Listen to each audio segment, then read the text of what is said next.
আমার কয় মিনিট বক্তৃতা দিব এটা জানি না, কারণ এখানে তো অনেক গুরুত্বপূর্ণ ব্যক্তিরা আছেন। আমি আসলে শুনতে এসেছিলাম, কারণ আমাদের মুক্তির লড়াই এই শব্দটা আমার খুব ভালো লাগে। যদি আমি জানতাম এই পত্রিকাটা যদি আমি মালিক হইতে পারতাম, কারণ আমার খুব ভালো লাগে। আমার পত্রিকার নাম আমাদের বাংলা। আমি কিন্তু ভালোবাসি দৈনিক মুক্তির লড়াই, এটা সম্পাদককেও ভালোবাসি, কারণ সম্পাদক এত নীরব একজন বিপ্লবী, একজন দুঃসাহসিক মানুষ এবং একজন ভদ্র মানুষ, যার নাম আপনারা সবাই জানেন, কামরুজ্জামান জনি। এবং তার বাড়ি যেখানে কুমিল্লায় বগুড়াতে অনেক বিপ্লবীর জন্ম হয়েছে, এবং কুমিল্লা এমন একটি এলাকা যেটাতে সবসময় বিপ্লবীরা জন্মগ্রহণ করে। বঙ্গবন্ধুকে খুন করেছেন, বঙ্গবন্ধু মানে কি শেখ মুজিবকে খুন করে একটা বিপ্লব করেছেন কুমিল্লার মানুষেরা। আগস্ট বিপ্লব, 15 আগস্টের একটা বিপ্লব হয়েছে। এই জন্য শেখ হাসিনা কুমিল্লাকে বিভাগ করে নাই, বলে যে কু মানি শেখ মুজিব তার বাবাকে কুমিল্লার মানুষেরা পাল্টে দিয়ে তপ্ত তাউস করিয়ে দিয়েছিল। সেখানে আবার আমাদের একজন সেখানে আর কি আওয়ামী দুঃশাসনের তখন পতন হয়েছিল। কিন্তু আমরা এমন এক দুর্ভাগা জাতি, আমরা সেই আগস্ট বিপ্লবের মহানায়কদেরকে বাংলাদেশে থাকতে দিই নাই। তাদেরকে আবার ফাঁসির মঞ্চে ঝুলানো হয়েছে, আমরা কেউ প্রতিবাদ করি নাই, বিএনপিও করে নাই, জামাতও করে নাই।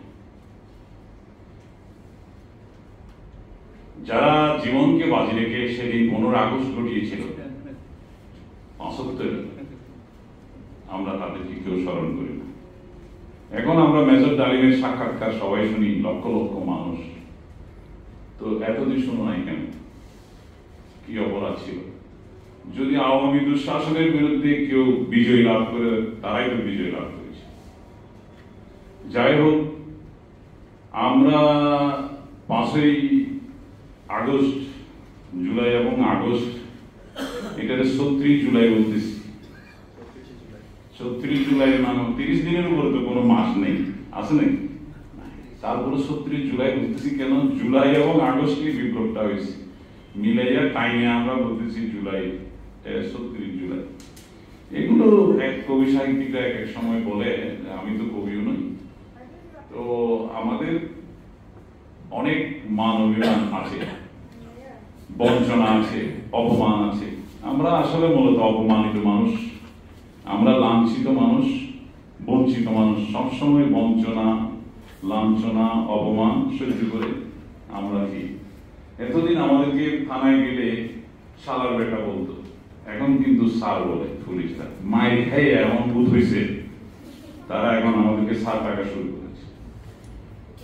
এখন কিন্তু আমরা কোন সরকার গঠন করিনি, কিন্তু বিএনপি ওয়ালারা এখানে আমার অনেক সিনিয়র, আমি যাকে দেখে শেয়ার দিয়েছি, অবশ্যই সম্মান করবো, কেন করবো না? অবশ্যই মানে আমাদের মুরব্বী, অনেক অবদান আছে আমাদের। কিন্তু বিএনপি কেমন ক্ষমতায় আসছে বলেন? সত্য কথা বলেন। আমি সাংবাদিক বলে সত্য কথা বলতে ভয় পাই না। জামাত আসে নাই, বিএনপি আসে নাই, কিন্তু জামাত এবং বিএনপির অবদান আছে এই বিপ্লবে, সরাসরি নাই। এবং অস্বীকার করেছে যে এই বিপ্লবে ছাত্ররা করতেছে, আমরা নাই, সরাসরি বক্তব্য দিচ্ছে, আমাদের কাছে রেকর্ড আছে। তাইলে বিপ্লব সফল হওয়ার পরে ডক্টর ইউনূসের নেতৃত্বে একটা সরকার যেন তেন ভাবে রাষ্ট্র তো চালাইতে হবে, হয়েছে যেমন হোক, আমাদের পছন্দ হোক আর না হোক। তো আপনারা দখলদারিত্ব করেন কেন? এত টাকা পয়সা আওয়ামী লীগের অ্যাকাউন্ট থেকে আপনাদের অ্যাকাউন্টে আসে কেন? এই ধরনের মাঝখানে চারিদিকে চলছে। জামাত ইসলামীরও ক্ষমতার ব্যবসা দেখায়, আরো বাবা ক্ষমতায় আসেন আগে। এখানে বিপ্লবের পর বিপ্লব হবে, মুক্তির লড়াই এর পর মুক্তির লড়াই হবে, কারণ আমরা মুক্তি পাচ্ছি না, লড়াই থামবে না। এই জন্য পত্রিকার নামটা এমন ভাবে নাম দেওয়া হয়েছে, এইটা মুক্তির লড়াই। সবসময় এই পত্রিকাটা কাজে লাগে। এই নামটা কেউ পাল্টাইতেও পারবে না, কেউ দখল করতে পারবে না। সবসময় মানুষ মুক্তির জন্য লড়াই করবে বাংলাদেশে, কারণ আওয়ামী লীগ যা করে বিএনপি তা করছে, আবার ওটা ইনশাআল্লাহ আলহামদুলিল্লাহ বলে ওরা করছে। এখন বর্তমানে বিএনপি ক্ষমতায় থাকাকালে খালেদা জিয়া যে কাজটা করে নাই, আওয়ামী লীগ ক্ষমতা থাকতে শেখ হাসিনা যে কাজটা করে নাই, গতকাল দেশের ভূখণ্ড বিক্রি করা হয়েছে। 2,500 একর চট্টগ্রামে আমার এলাকা কোরিয়ান কোম্পানিকে দিয়ে দেওয়া হয়েছে, অবৈধভাবে অন্যায়ভাবে দেশের ভূখণ্ড বিক্রি করে আপনারা বিপ্লবের বাহাদুরি করবেন। আর বেটা আপনারা উপদেষ্টা যারা হয়েছেন, আপনারা কি বিপ্লব করেছেন নাকি? কাউকে তো চিনিও না, পোস্টমাস্টারও চিনেন, গ্রামের বাড়িও নাই আপনাদের, অনেকে উপদেষ্টা হয়েছেন, ক্ষমতার বাহাদুরি করেন। কি ধরনের কাজ এটা? পোস্টমাস্টার চিনে না।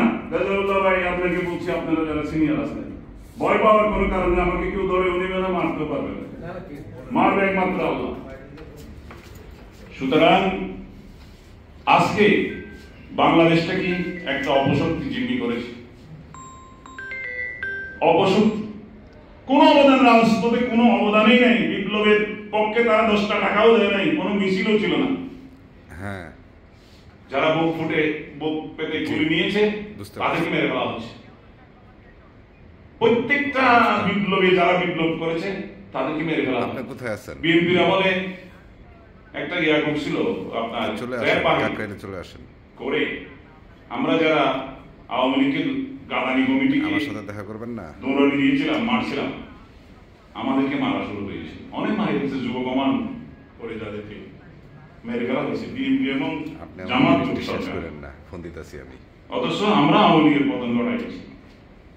এখন যে ছেলেরা জীবন বাজি রেখে খালেদা জিয়াকে মুক্ত করেছে, রিজভী ভাইকে মুক্ত করেছে, জামাত ইসলামীর নেতাদেরকে মুক্ত করেছে, তাদের এই ছাত্রদেরকে মেরে ফেলা চক্রান্ত হচ্ছে। শুধু ক্ষমতার লোভে এমপি হতে চাই, মন্ত্রী হতে চাই।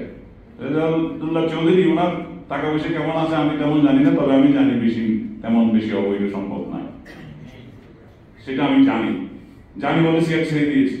কিন্তু আওয়ামী লীগের নেতার সাইকেও বিএনপির নেতাদের অনেক বেশি বেশি টাকা আছে, আমার কাছে 100 জনের প্রমাণ আছে।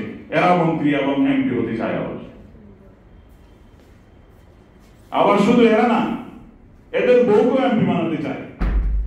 শুধু বউকে না, এর ছেলেকেও এমপি বানাতে চায়। শুধু ছেলেকে না, তার নাতিকেও বানাতে চায়। এক একটা এলাকা আওয়ামী লীগের মতোই। যেহেতু আপনারা রাজনৈতিক বক্তব্য দিয়েছেন, সেই জন্য আমি এখন সংবাদপত্রে আসি। সংবাদপত্র দেখেন বড় বড় কালো টাকার মালিকরা দখল করে ফেলেছে। বসুন্ধরা গ্রুপ সোর একটা, জাতীয় প্রেস ক্লাব দখল করেছে, আগে সালাম দখল করছে আমাদের চিটাগাং, আমার আত্মীয়, আমাদের গরু চুরি করতে এক সময়। আমার নাম মিজান চৌধুরী, এটা আমি আওয়ামী লীগের আমলে করছি, বক্তৃতায় আমাদের মহাসচিব সাথী আছে। এই গরু চুরকে শেখ হাসিনা এবং শেখ রেহানা প্রমোট করেছে। জামাত ইসলামী প্রমোট করেছিল আগে। জামাত ইসলামী প্রমোট করার পরে এরা ইসলামী ব্যাংকও খাইছে, তাদের যারা প্রমোট করছে তাদেরকে খাইছে। বিএনপি প্রমোট করছে, বিএনপিকে খাইছে। আওয়ামী লীগ প্রমোট করছে, আওয়ামী লীগ খাইছে এবং পালাই গেছে। এখন বসুন্ধরা বসেছে, সংবাদপত্রকে দখল করছে। কিছু গোলাম পালে গোলাম, বসুন্ধরা গোলাম সাংবাদিক, যারা আবার বিএনপি পরিচয়। বসুন্ধরা থেকে বড় বড় পান্ডিল নেই তো, তোমাদের রিয়েল এস্টেটও করবা, মানুষের জায়গাও দখল করবা, পত্রিকাও দখল করবা। এখানে মুক্তির লড়াই, শুধু মুক্তির লড়াই স্লোগান দিবে, বড় হবে কেমনে? কারণ সব তো তোরা খাই ফেলছ, বুদ্ধিভিত্তিক সম্পদ যারা। এখানে আমাদের জাতীয় সাংবাদিক সংস্থার সভাপতি উনি দারুণ একটা বক্তব্য দিয়েছেন, বিশেষ করে আমাদের রিমন ভাই, রিমন ভাই দারুণ উপভোগ করছি আমি ওনার বক্তব্য। এই দলীয় গোলাম, দলীয় দাস যারা সাংবাদিক, এরা কিন্তু সংবাদপত্রকে জিম্মি করেছে, এরা রাজনীতিকে জিম্মি করেছে। এরা ধর্মকে জিম্মি করেছে, এরা ব্যবসা বাণিজ্য জিম্মি করেছে, এরা আমাদের সবাইকে জিম্মি করেছে। হয় আমাকে বিএনপি পন্থী হইতে হবে, না হলে আওয়ামী পন্থী হইতে হবে, না হলে ইনশাআল্লাহ আলহামদুলিল্লাহ বলে জামাত ইসলামী নারায়ে তাকবীর বলে ভিতরে একটা উপরে একটা বলতে হবে, বিভেদ সৃষ্টি করতে হবে। তো যাই হোক, আমি আর কথা বাড়াবো না। সাংবাদিকতা হচ্ছে সমাজের দর্পণ। দর্পণ মানে হচ্ছে আয়না। আয়না আপনি ল্যাংটা হয়ে দাঁড়াবেন, আয়না কি আপনাকে কাপড় ডেকে দিয়ে আয়না দেখাবে, নাকি আপনি যেভাবে দাঁড়াইছেন সেভাবে দেখাবে? তো সংবাদপত্র যদি সমাজের দর্পণ হয়ে থাকে, আয়না যেভাবে আছে সেভাবে দেখাবে না, নাকি দেখাবে? তো দর্পণ হলে আয়না যেভাবে আছে সেভাবে আমরা দেখাবো। আমরা চাই প্রিয় মাতৃভূমি লাল সবুজের বাংলাদেশ। পৃথিবীতে দুইটি দেশের নামের আগে সোনার আছে, একটি সোনার বাংলা, একটি সোনার মদিনা। পৃথিবীতে এরকম লাল দেশ আর কোথাও নেই। আমাদের প্রিয় মাতৃভূমি বাংলাদেশকে আমরা নতুন প্রজন্মের হাতে তুলে দিতে চাই। নতুন প্রজন্মকে যোগ্য করে গড়ে তোলার জন্য আমাদের সমস্ত রাজনীতি পরিচালিত হতে হবে। আমরা যারা বয়স হয়ে গেছে আমাদের, আমরা একটা অবসর গ্রহণ করি। আর বাবা 3 বার মেট্রিক পরীক্ষা দিতে হয় নাকি? আপনি 3 বার এমপি হয়েছেন, 4 বার এমপি হয়েছেন, তারপর আবার এমপি হইতে চান। মেট্রিক পরীক্ষা একবার দেওয়ার পরে, ইন্টারমিডিয়েট একবার দেওয়ার পরে, অনার্স দেওয়ার পরে, মাস্টার ডিগ্রি দেওয়ার পরে আবার পরীক্ষা দেয় নাকি কেউ? এরা বারবার পরীক্ষা দিতে চায়, মানে ওদের হায়েস্ট বলে না। আর এমন কিছু সম্পদ অর্জন করতেছে এরা, অবৈধ সম্পদ। এদের বনানী আর গুলশানের বাড়িতে এখন তার ইচ্ছা হয় না, এদের কানাডায় বাড়ি লাগে, লন্ডনও বাড়ি লাগে। এই রাজনীতির বিরুদ্ধে মুক্তির লড়াই, যে লড়াই করবে সেই লড়াইয়ে আমরা সাথে আছি, সেই লড়াইয়ে আমরা সাথে থাকব, আপনাদেরকেও সাথে থাকতে হবে। আমি সবাইকে, আমি যদি কোনো বিরক্ত করে থাকি, কথার মধ্যে আপনাদের দ্বিমত হয়, কষ্ট হয়, ক্ষমা চাচ্ছি। এবং আমরা আমাদের এই আদর্শে অবিচল থাকবো, লড়াই চলমান থাকবে। বিপ্লবী কর্মকাণ্ডের সাথে যারা জড়িত তাদেরকে চিহ্নিত করতে হবে। ভুয়া বিপ্লবী বা ভুয়া মুক্তিযোদ্ধাদের বিরুদ্ধে এই যে ডেভিল হান্ট অপারেশন চলবে, এবং ডেভিল হান্টের অপারেশন যারা করছে তাদেরকে অনুরোধ করব, যারা অবৈধ সম্পদ অর্জন করেছে তাদেরকে অবিলম্বে গ্রেফতার করবেন এবং তাদের অবৈধ সম্পদ রাষ্ট্রীয় কোষাগারে জমা করবেন, পল্টন ময়দানে জমা করবেন, গরিব দুঃখী মানুষের মাঝে সেই সম্পদ বন্টন করে দিতে হবে। না হলে আপনাদের বিরুদ্ধে আমাদের মুক্তির লড়াইয়ের মধ্যে আরেকটি বিপ্লব, বিপ্লবের পর বিপ্লব, বিপ্লবের পর প্রতি বিপ্লব আমরা করব। আমরা থামবো না, আমরা অপমানিত বঞ্চিত মানুষ সব সময় জোটের মধ্যে থাকবো। মজলুমের বিজয় হবে, জালেমের পরাজয় হবে। সকলকে ধন্যবাদ। আসসালামু আলাইকুম।